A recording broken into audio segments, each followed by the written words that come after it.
आज सारनाथ संदहा वाराणसी कवि प्यारेलाल गुरु जी के यहाँ यह रिकॉर्डिंग हो रही है।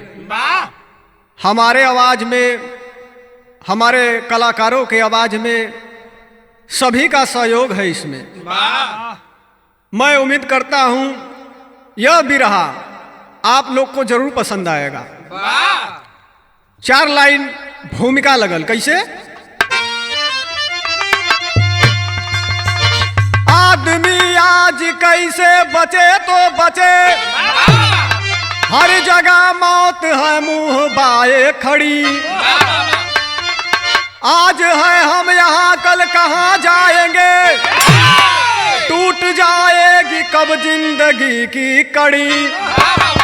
पति व पत्नी का रिश्ता विमल साथियों, 7 जन्मों का होता है बंधन सही।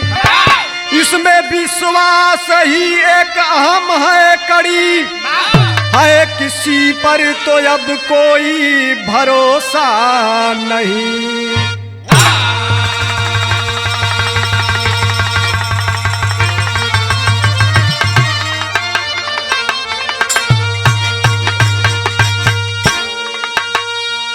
आदमी आज कैसे बचे तो बचे, हर जगह मौत है मुंह बाए खड़ी। प्रीतम भैया, इंसान का कोई भरोसा ना हो, ये जिंदगी कोई भरोसा हो, ये बुलबुला पानी कहो। कहल जाला कि जिंदगी अगर जिए के बाद तो जौन आज का जिंदगी है वह महत्ता हो, कल कोई देखले ना हो। क्या बात है। तब तार लगत हो।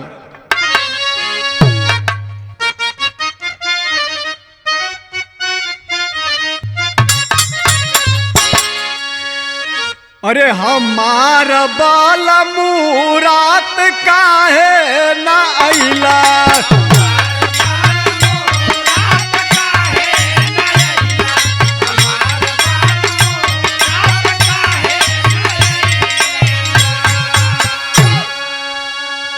विराम में भाव लगल मास्टर कैसे। रुके कलम बंद होले जुबनिया, सुनाए भैया एक खूनी कहानिया।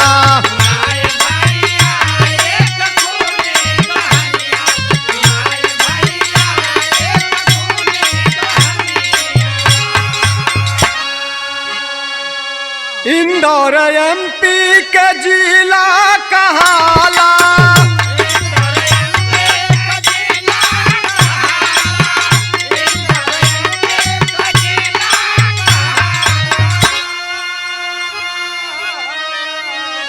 सोनम रघुवंशी का सपना निराला।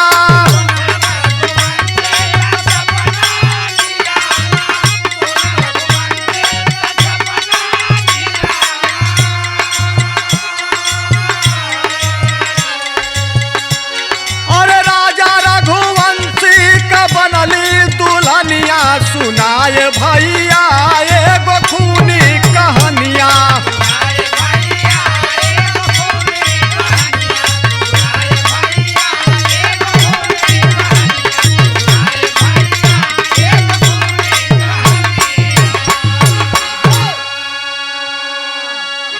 इंदौर MP सोनम रघुवंशी का सपना निराला था बाबू, और राजा रघुवंशी के साथ उसकी शादी हो जाती है। शादी भइला के बाद बाबू यहाँ गीत लगत हो 1 लाइन कैसे।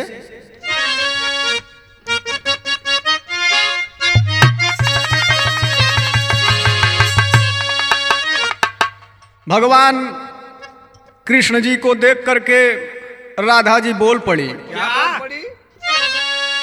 अरे नीचे नरियरवा का बारी, अरे नीचे नरियरवा का बारी, ऊपर श्याम गेदा लगाएगा।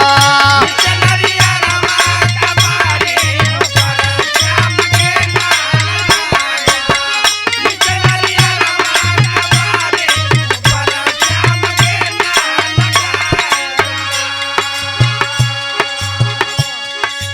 बिरहा का भाव लगल बाबू।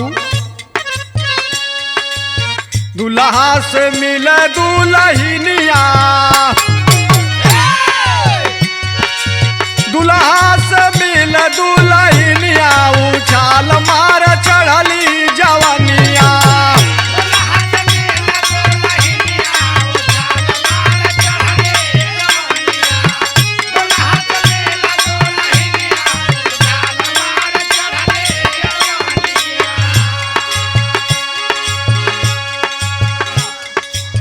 सोनम कह नाही दहिया छुआई,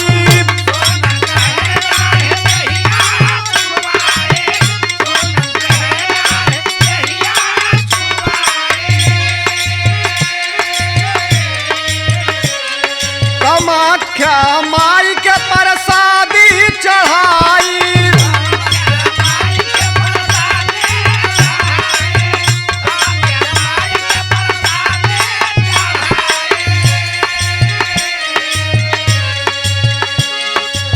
पहले करब हम पूजनिया, पहले करब हम पूजनिया, उछाल मार चढ़ली जवनिया।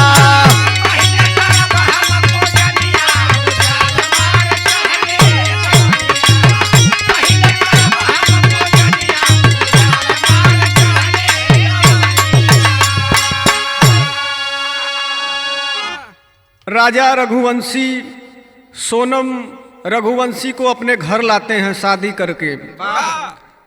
और जब शादी भैला के बाद बाबू भैया लोग, वही समय जब सुहाग रात का बेला बा, राजा रघुवंशी जाए सोचत हुए पास में कि चला शादी हो गल बा, अपने जीवन का वार्तालाप करब कि हमन जीवन कैसे काटल जाई। पूरा सब ही के होला बाबू भैया, परिवार आवला तो खुशहाली हो जाला। लेकिन वही समय सोनम आवाज लगाती है, दूर रहिए, पहले कामाख्या माता के मंदिर में जाकर के पूजन करूंगी, वंदन करूंगी, मेरा भी कुछ सपना है। लेकिन यहाँ विदेशिया लगत हो कैसे?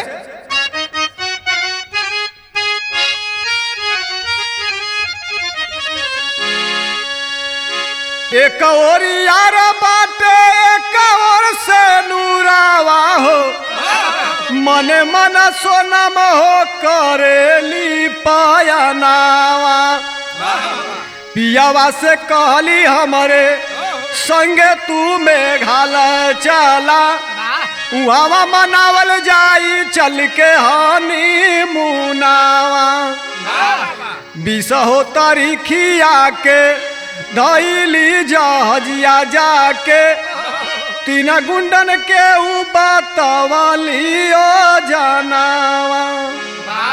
विशाल आनंद आकाश तीनों घटिया हो, खंजर छिपा के चलल तीनों साई तनावा। राजा रघुवंशी को सोनम समझाती है कि दूर रहिए, पहले सपना पूरा हो जाने दीजिए, पहले हम और आप चलेंगे हनीमून मनाने। लेकिन बाबू वही समय घात कर देती है राजा रघुवंशी के साथ, और 3 गुंडों को तैयार करती है कि हम लोग हनीमून मनाने जाएंगे और तुम लोग को वहां आना पड़ेगा। फला जगह फला समय सब रेट तय भी कर देती है और डेट भी दे देती है।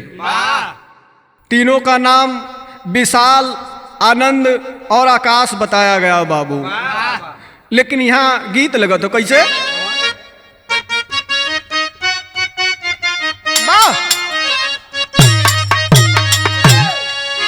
अरे रतिया होले गरमिया ना डोले पावाना वाना,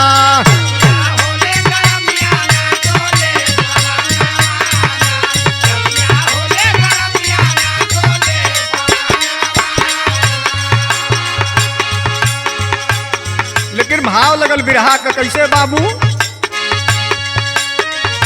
चढ़ल ऊंचे पहाड़ी सोनम संग सजनावाना,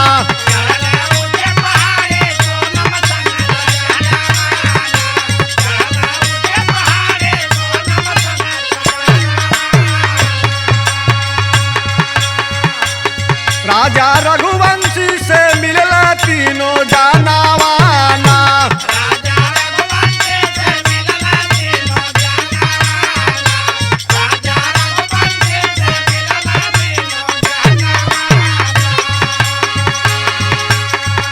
सोनम तीनहू के लल करली,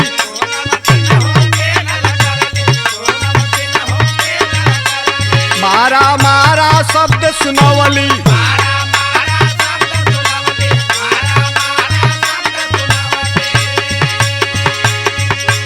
हथवा जोड़ के राजा बोलल तवने छानावाना।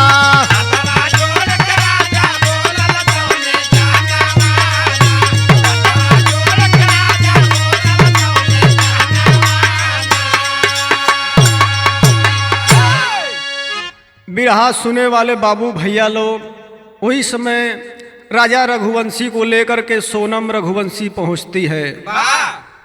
कहाँ जाती है? पहाड़ पर लेकर के। और जब पहाड़ पर चढ़ती है और इधर राजा रघुवंशी भी है साथ में, और 3 गुंडे भी थे जो पहले से बुलाई थी उन लोगों को। लेकिन जब राजा रघुवंशी जाते हैं कुछ दूरी पर, तीनों को ललकार देती है कि यही ठीक समय है, इस राजा रघुवंशी को मेरे रास्ते से हटा दो। आय हाय बाबू, लेकिन यहाँ गीत लगत बाहू।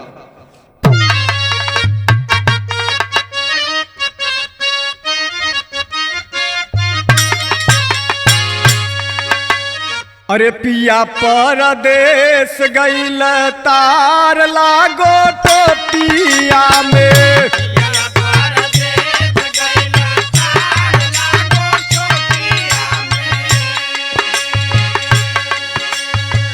तार लागो चोटिया से, तार लागो चोटिया में, तार लागो चोटिया से, तार लागो टोपिया में। पिया परदेस गइल तार लागो टोपिया में,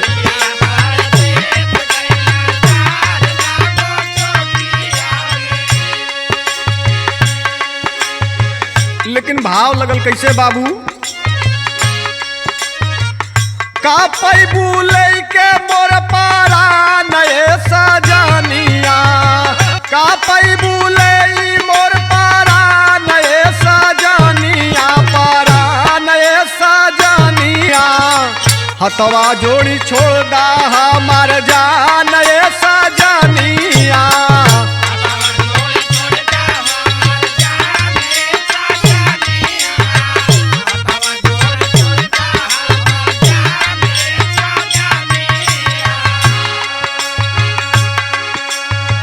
कब ले कपापी खंजर तान के चलावाला,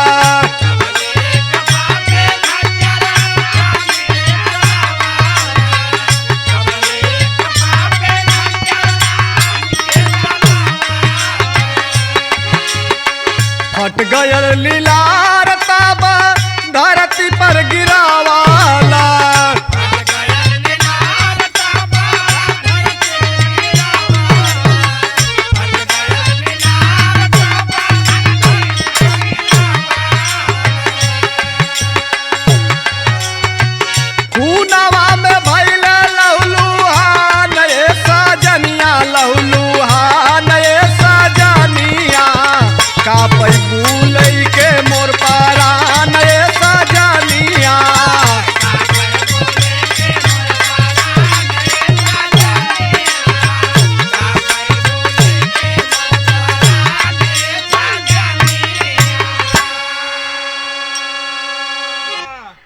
अरे बाबू भैया लोग, वही समय तीनों गुंडन के जैसे ही आवाज लगावत है और तब तक पीछे से जाए के वार पर वार लगलन करे राजा रघुवंशी के।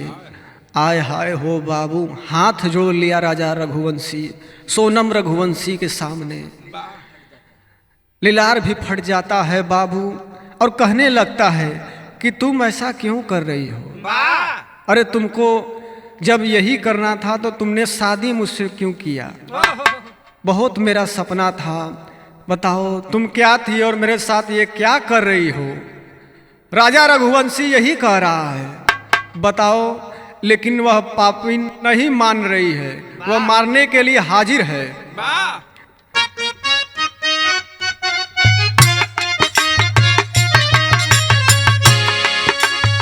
जनल तीनों पापी की अब राजा मार गईला।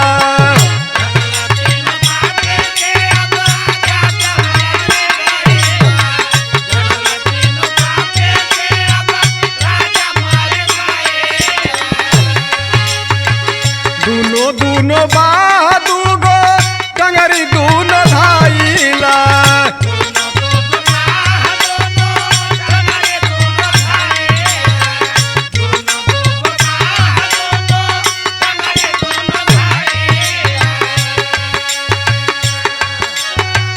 खाई में फेंके बेईमान ये सजनिया, बेईमान ये सजनिया का पई बुले के मोरा जान ये सजनिया।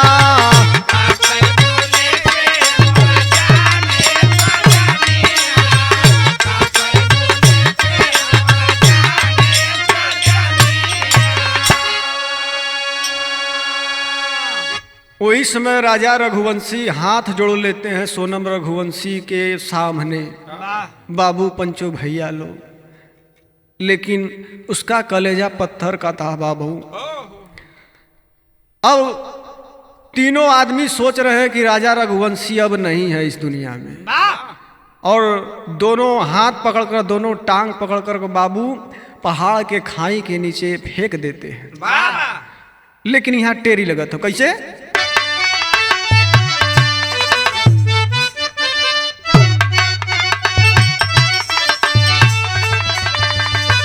नूरवा अपने हाथ धोवली, होके एक सुहागिन ले हली कलंक माथे।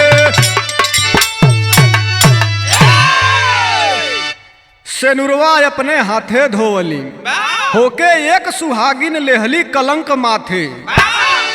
बारे प्यारे लाल गुरुजी का लिख देला हो, लेकिन यहाँ पहपट लगत बा मास्टर, कैसे?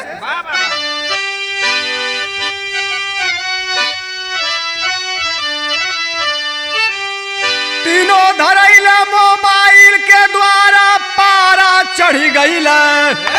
लोगवा खोजा बन के आज बेचारा पारा चढ़ी गईला।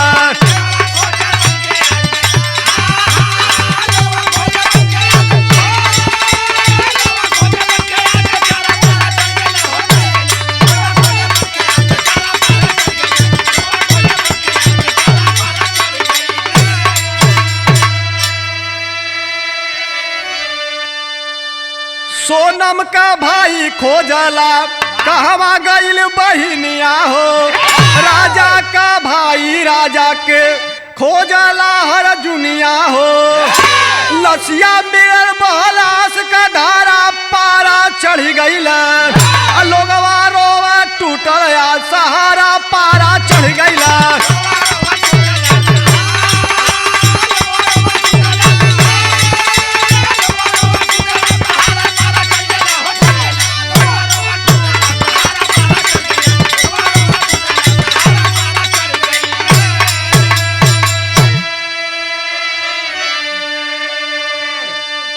अरे बाबू, कहा जाता है कि बुरे काम का बुरा नतीजा, न मानो तो कर देखो। और जिसने जिसने किया है यारो उसका उसका तीनों गुंडा लोग बाबू मार तो देहला राजा रघुवंशी के, लेकिन वो ना सोचना कि हमने के जीवन बर्बाद हो जाए। ए बाबू, राजा रघुवंशी के भाई खोजत बड़न तड़पड़ा तड़पड़ा के कि हमार भैया कहाँ हम। भैया का पता ना चलत बा। कई दिन हो गल महतरिया रोवत रोवत लागत बा कि अब मर जाई माई। भैया का पता ना चलत बा। अहर सोनम रघुवंशी का भाई भी खोजत हुवन कि बहनिया का पता ना चलत बा, कहाँ गईल हो। पूरा परिवार व्याकुल बा। तब आल्हा लगत हो।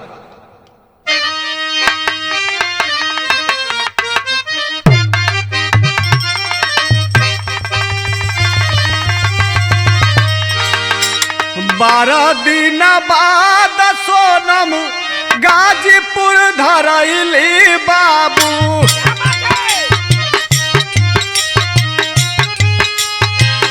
काशी ढाबा हाईवे पर हुआ विराजमान।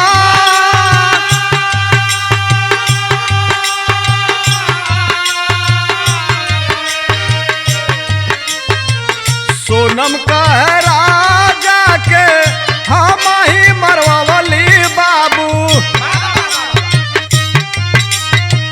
राज से मोर प्यार हुए सुना खोला का।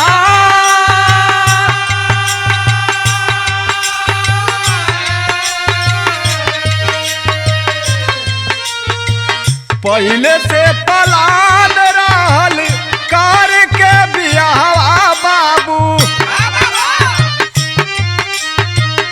विधवा बन खुदाई हम बातिया लामा।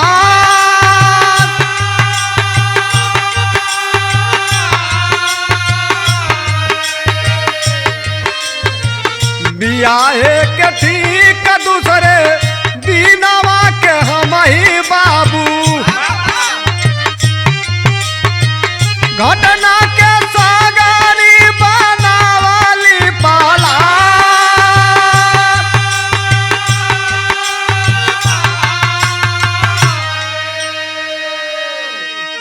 वही समय बाबू 12 दिन बीतल हो। गाजीपुर में जाके सोनम पकड़ैलिन। वो भी हाईवे पर काशी ढाबा के पास। आओ कबुलनी कि राजा रघुवंशी के हम ही मुँहली। आई हमार पहले से पलान रहल। राज हमार पहले के प्रेमी रहलन और उनसे हम प्रेम करीला। ये खाली बियाह नाटक रहल। अपने रास्ते से हटाओ। राजा रघुवंशी के मार के हम राज के संगे अपन जिंदगी बिताई चैन से।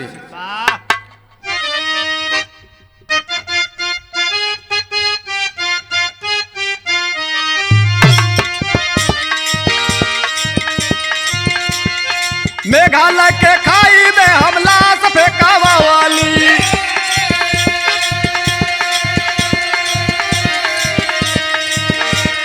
ताकि हमारा आज के हो दुल्हा ले ईमान।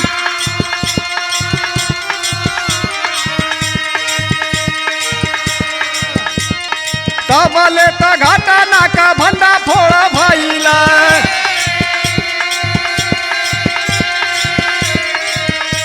अरे लोग धिक्कार सुन के सारा दस्तान हो।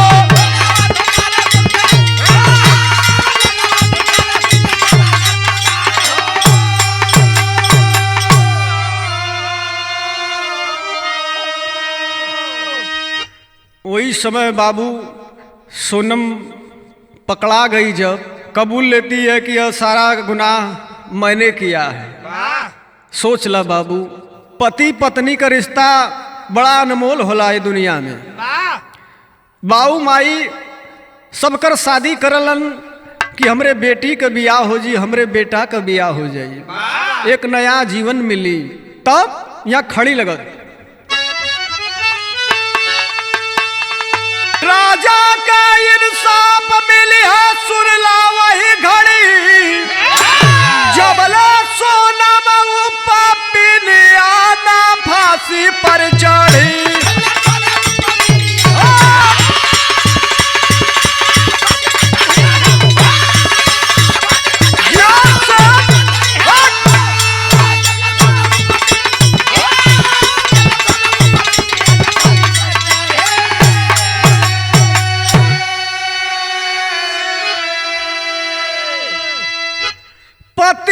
पत्नी के रिश्ता में जब होई है छलावा, कैसे कोई विश्वास करी सुनवैया बतावा। हत्यारन के सजा दे दा कड़ी से कड़ी, तो जबले सोनम पपिनिया ना फांसी पर चढ़ी।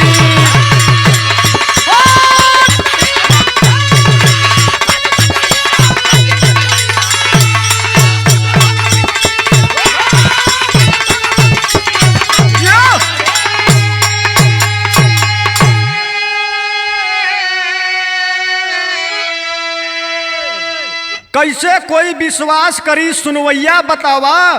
हत्यारन के सजा दे दा कड़ी से कड़ी, और जबले सोना मुंह पपिनिया ना फांसी पर चढ़ी। राजा रघुवंशी का परिवार यही प्रशासन से निवेदन कर रहा है कि जब तक सोनम रघुवंशी फांसी पर नहीं चढ़ेगी तब तक हमारे परिवार को शांति नहीं मिलेगा। तब का नाम है बाबूजी।